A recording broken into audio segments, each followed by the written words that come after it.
Shanahan, especially after the collapse that he had in Super Bowl 51 as the play caller for the Atlanta Falcons, and the Patriots go on to make the biggest Super Bowl comeback in the history of the Super Bowl era. But in looking at this game, you could clearly see that Kyle Shanahan didn't trust Jimmy Garoppolo. That drive right before halftime, I mean, there was an opportunity for him to use 1 of 3 timeouts, not to let Kansas City run time off of the clock when they were getting ready to punt.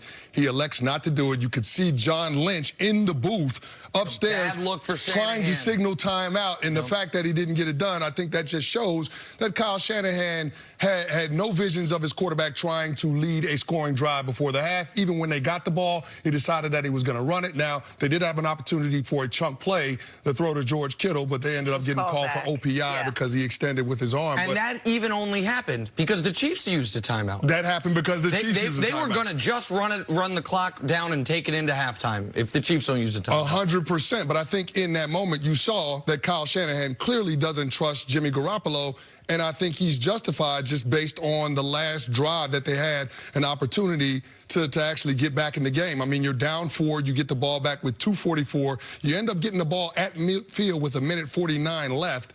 And then you have a sequence of plays. He throws an incompletion to Deebo Samuel. He has the one that's blocked down at the line of scrimmage by Chris Jones.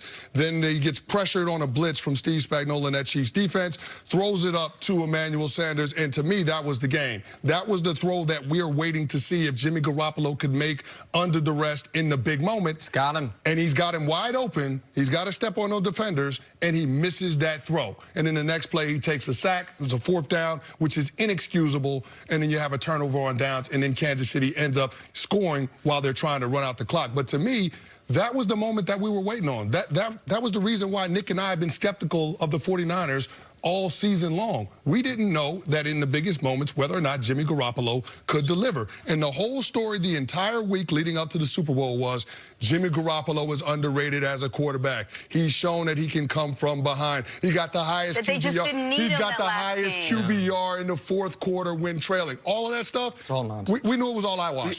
We knew it was all irrelevant because at the biggest stage the game has to offer, he could not deliver. And so to your point, Canty, is Kyle Shanahan to blame for the Niners Super Bowl loss? Jimmy Garoppolo is more to blame. Right? So, and just like the Falcons game, you can say, well, if this player picks up a block, if Matt Ryan doesn't fumble the ball, if there's these different things where players could have pulled Kyle Shanahan out of the fire, they didn't. I understand that. So he's not fully to blame. But there are 2 moments in this game that Kyle Shanahan failed his team. One you talked about. The end of the first half was a coaching travesty because the message it sends to every unit on your team is I don't trust you. It's not just the quarterback. If you call timeout with 1:40 left in the first half, you'll have 2 timeouts with the ball. If you just don't trust your quarterback, you can run the football. You have 2 timeouts, 1:40, might be able to get in field goal range. Probably not going to go the length of the field running the ball, but you can run the ball. And if the answer is, well, I don't want to run it because we might then have to punt the ball back to Kansas City, well, now the signal you're saying is, in addition to not trusting the quarterback, because I'm not calling timeout to let them throw it, not trusting the running game to pick up the yards, because I'm not calling timeout to let them run it, I also don't trust my defense to hold up if we do have to punt with 1 minute left, with Kansas City having a timeout or 2 in their pocket to stop them. That was indefensible. And I'm glad we got the John Lynch video, because now the Niners can't run from it. That was coaching malpractice. And then there was one moment in the second half that, much like, despite all the things that happened in the Atlanta Super Bowl, there's one play you circle and say, if you call the right play there, you win. After the Julio Jones catch on the sideline, you're up 8, you're inside the New England 25, there's inside of 4 minutes left, it's 2nd and 11. If you just run the football, you kick a field goal and you win the game. Instead, he called a pass play, ended disastrously. For the Niners in this game, it was after the Tyreek Hill 44-yard play when the Chiefs cut it to 20-17. In that situation, it is 2nd and 5. The Niners are up 3. They've just gotten 5 yards on 1st down. There's around 5 minutes left, and he calls a Jimmy Garoppolo pass play. And this happens, which then leads to a Jimmy Garoppolo pass play the next down, which also goes incomplete. As someone who was rooting incredibly hard for the Chiefs, I was begging, call a pass play. Don't continue to run it. You had just gotten 5 yards on first down. You have the lead in the fourth quarter. And now what Kyle Shanahan has to own is this. In Super Bowl history, there's only been one comeback of greater than 10 points. He was the offensive coordinator for it.